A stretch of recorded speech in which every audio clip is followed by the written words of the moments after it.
NVN के दोस्तों, सलाम, नमस्कार।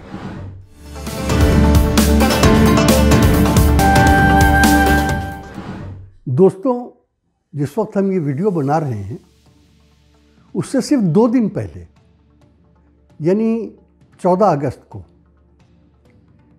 अमेरिकन इंटेलिजेंस एजेंसीज ने दुनिया को ये बताया कि तालिबान को काबुल के गेट तक पहुंचने में 30 दिन यानी 1 महीना लगेगा और काबुल के अंदर दाखिल होने में 90 दिन यानी 3 महीने लगेंगे। कमाल की बात यह है कि उनकी ये खबर देने के सिर्फ 24 घंटे के बाद तालिबान का परचम अशरफ गनी के महल प्रेसिडेंट पैलेस पर लहरा रहा था। ये अमेरिकन इंटेलिजेंस एजेंसीज की फेल्योर की, नाकामी की कहानी। ये इंडियन इंटेलिजेंस की फेल्योर की भी कहानी है, क्योंकि उन्हें भी ये खबर नहीं थी कि अफ़गानिस्तान में चीज़ें कितनी तेज़ी से बदल रही हैं।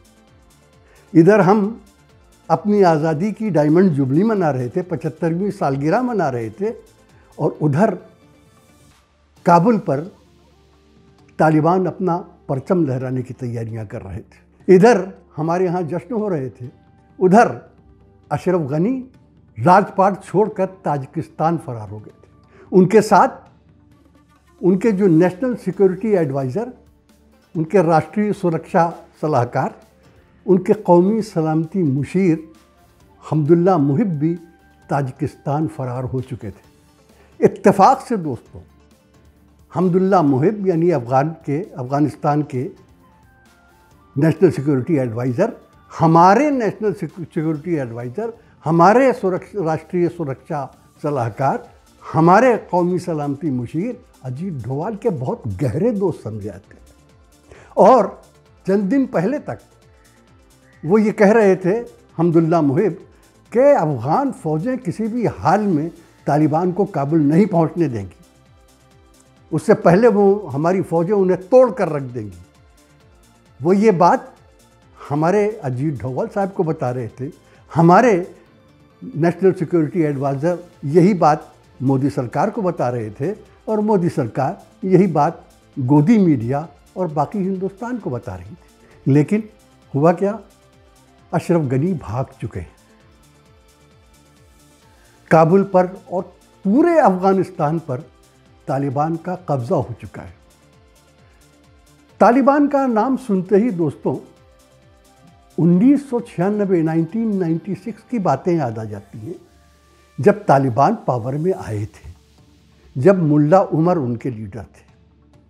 उस वक्त जो हुआ था उसकी यादें बहुत सुहानी नहीं हैं।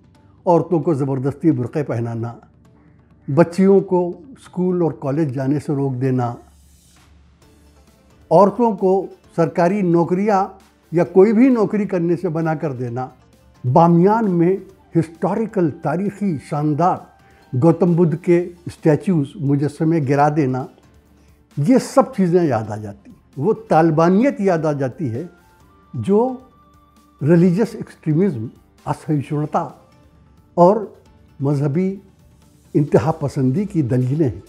लेकिन अब ऐसा लगता है, और खुदा करे कि ऐसा हो भी, कि तालिबान ने 20 साल में जो जंग लड़ी है, जिस तरह के हालात पैदा हुए हैं, उससे कुछ सबक लिया। उसका पता इस बात से चलता है कि वो ऐलान जो कर रहे हैं काबुल में आकर, वो ये कि काबुल की जनता से वो कहते हैं कि शांत रहें, पैनिक न हो। जनता की हिफाजत की जिम्मेदारी तालिबान खुद ले रहे हैं। और ये हकीकत है कि अभी तक कोई ख़बर ऐसी नहीं आई है कि काबुल में कोई हंगामा हुआ हो, या तालिबान ने कुछ ज़्यादती की हो, या औरतों के साथ कोई ज़्यादती हुई। अभी तक हमने बहुत तलाश किया, हमें कोई ऐसी वीडियो नहीं मिल सकी। बल्कि इसके बजाय जो उनके तर्जुमान हैं, जो उनके स्पोक्स पर्सन हैं, सुहेल शाहीन और ज़बीउल्लाह, वो ये कह रहे हैं कि हम औरतों को पर तख्तियाँ नहीं करेंगे, हम औरतों को नौकरियां करने देंगे, हम उनकी एजुकेशन में की राह में रोड़े नहीं अटकाएंगे, उन्हें एजुकेशन करने की आज़ादी होगी। वो कह रहे हैं कि तमाम लोगों को इंसाफ मिलेगा। वो कह रहे हैं, उन्होंने आम माफ़ी का ऐलान किया है कि जो हथियार डाल देगा उसके साथ कोई भी गलत सलूक नहीं होगा। ये सब बातें वो कह रहे हैं, खुदा करे कि वो इसे करके भी दिखाएं।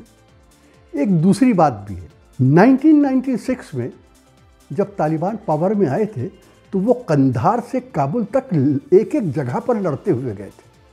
उस वक्त उनके खिलाफ खड़े थे गुलबदीन हिकमत यार, अहमद शाह मसूद और अब्दुल रशीद दोस्तम, ये सब उनके खिलाफ, और ये मुसलसल उनसे लड़ते हुए काबुल पहुँचे थे और काबुल में भी बाई फोर्स पहुँचे थे, ये जोर लगा के पहुँचे थे।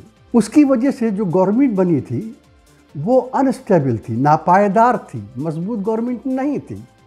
जब तक के 11/9 का वाक़या नहीं हो गया तब तक तालिबान वहाँ पूरी तरह कंट्रोल में नहीं थे, वो जंग की हालत में थे, युद्ध की हालत में थे। लेकिन इस बार हम ये देख रहे हैं, हमारे तो बहुत वीडियोज़ हैं कि वो कहीं भी जनता ने उनके खिलाफ उनको रोकने की कोशिश नहीं की, कहीं भी जनता उनके खिलाफ नज़र नहीं आती। वो बड़ी आसानी से मारते चले गए, मोर्चे जीतते चले गए।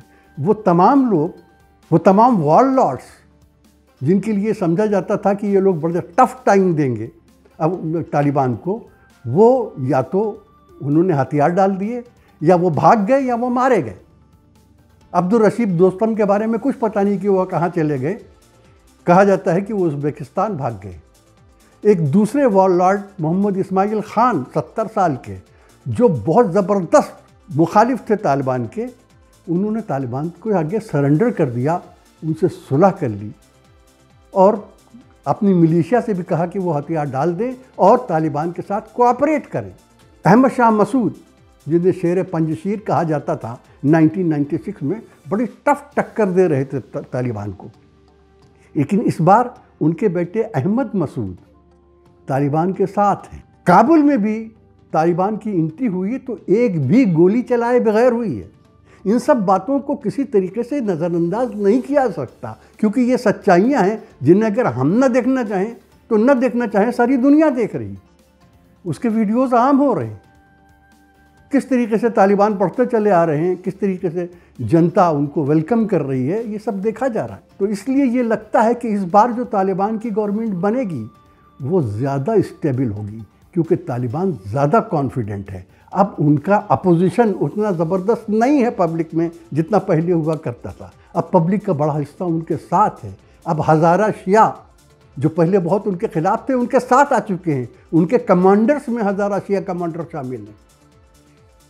दूसरे भी ऐसे कई कबीले जो पहले खिलाफ थे तालिबान के, अब वो उनके उतने खिलाफ नज़र नहीं आते। इसलिए ये ख्याल किया जाता है कि इस बार जो गवर्नमेंट बढ़ेगी, और जो गवर्नमेंट बनेगी, कहा जाता है और मेरा भी यही ख्याल है कि वो अकेले तालिबान की गवर्नमेंट नहीं होगी, नहीं हो सकती।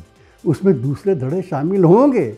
और ये तालिबान पहले भी कह रहे थे कि हम काबुल में एक ऐसी इंटरिम गवर्नमेंट बनाना चाहते हैं, वक्ती तौर पर एक ऐसी गवर्नमेंट बनाना चाहते हैं जिसमें सब धड़े शामिल हों। वो सिर्फ अशरफ गनी के खिलाफ थे, तो अशरफ गनी अब नहीं है। तो इसलिए लगता है कि ये गवर्नमेंट ज़्यादा कॉन्फिडेंट होगी, ज़्यादा स्टेबल होगी, ज़्यादा पायदार होगी।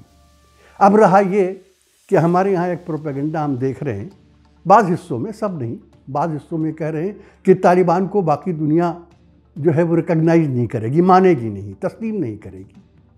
मुझे ऐसा नहीं लगता दोस्तों। मुझे, क्योंकि पहले ही अगर ऐसा होता, अगर उन्हें न मानना होता, अमेरिका को न मानना होता, तो वो दो तालिबान से बात ही क्यों करते? उन्होंने बात की उनसे। तो मुझे लगता है कि सबसे पहले, अब नहीं तो चंद दिनों में आप भी देख लेंगे, सबसे पहले अफ़गानिस्तान में बनने वाली सरकार को अमेरिका, रूस और चाइना एक्सेप्ट करेंगे, तस्लीम करेंगे, रिकग्नाइज करेंगे, मानेंगे। भारत क्या करेगा ये अजीत डोभाल जाने, सुब्रमण्यम जयशंकर जाने और गवर्नमेंट जाने, लेकिन कुछ तो करना ही पड़ेगा। तो हम बस ये दुआ करते हैं कि तालिबान अभी जो कह रहे हैं वो उस पर कायम रहे। जो गवर्नमेंट बने वो गवर्नमेंट ह्यूमन राइट्स का ख्याल रखती हो, अभी तक तो वो यही कह रहे हैं कि जो भी हथियार डाल देगा उसे कोई नहीं उसे छुआ भी नहीं जाएगा, और देखा भी ये जा रहा है।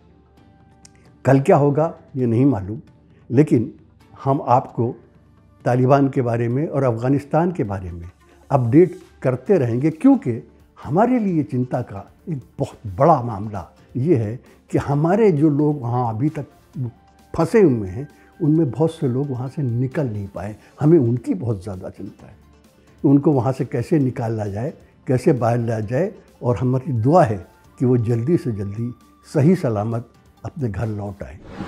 तो आज दोस्तों बात यहीं ख़त्म करते हैं। अगले वीडियो तक के लिए हसन कमाल, डॉक्टर सलीम, आज़म शहाब और फैसल सैयद को जय की तरफ से जय हिंद, खुदा हाफिज़।